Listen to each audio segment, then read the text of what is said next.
आमच्या उल्हास माझा न्यूज चॅनलला सबस्क्राईब करा, बेल आयकॉन दाबा आणि पहा उल्हास माझाच्या बातम्या सर्वात आधी आपल्या मोबाईल स्क्रीनवर. मानपाडेश्वर मंदिरात महाशिवरात्री उत्सव साजरा.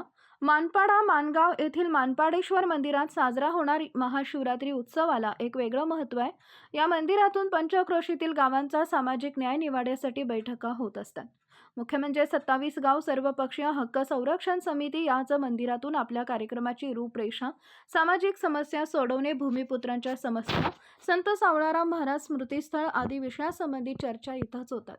यामध्ये पंचक्रोशीतील सर्व ग्रामस्थ सहभागी होतात. या उत्सवानिमित्त भजन कीर्तन आयोजन केले जाते. आगरी समाजाचे ज्येष्ठ नेते जगन्नाथ पाटील यांनी महादेवाची यथासांग पूजा करून दर्शन घेतले. यावेळी गुलाब वजे, दत्ता वजे, पांडुरंग वजे यांच्यासह ग्रामस्थ उपस्थित होते. महाशिवरात्री निमित्ताने अगदी सकाळपासून हे तिसरं भजन आहे.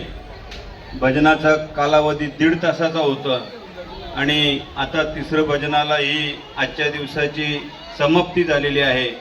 आजच्या दिवसामध्ये आत्ताचं झालेलं भजन बाल गोपाल कृष्ण मंडळ काटई व विश्वनाथजी आणि त्यांची इतर सर्व मंडळी, मी त्यांना आपल्या या सालाबादप्रमाणे आमच्या शिवरात्रीचं निमंत्रण स्वीकारल्याबद्दल आणि भजन झाल्याबद्दल त्यांचं मी आमच्या ट्रस्टतर्फे ग्रामस्थांतर्फे मी त्यांचा खूप आभार मानत आहे.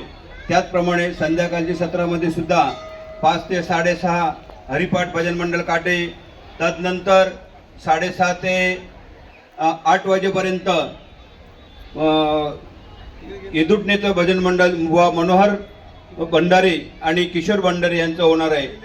तदनंतर 10 वाजेपर्यंत सुद्धा एक भजन चालू आहे. त्यानंतर रात्रभर सुद्धा हे भजनाचा कार्यक्रम चालूच आहे. त्याचप्रमाणे उद्या सकाळी 10 ते 12 वाजेपर्यंत हरिभक्त पारायण गणेश महाराज सोनारपाडा यांचं असं सुश्राव्य असं कीर्तन होणार आहे आणि त्यानंतर 12 ते 2 वाजेपर्यंत महाप्रसाद होणार आहे. मी सर्व भाविकांना, जमलेल्या भाविकांना विनंती करेन का जशी आजच्या दिवसाची सेवा तुम्ही दर्शनासाठी घेतात तसंच उद्या महाप्रसादासाठी सेवा घ्यावी ही आम्ही आमच्या मानपाडेश्वर शिवमंडळ भक्तमंडळ, मानपाडेश्वर मंदिर भक्तमंडळ आणि ग्रामस्थांतर्फे आपल्या सर्वांना विनंती करत आहे.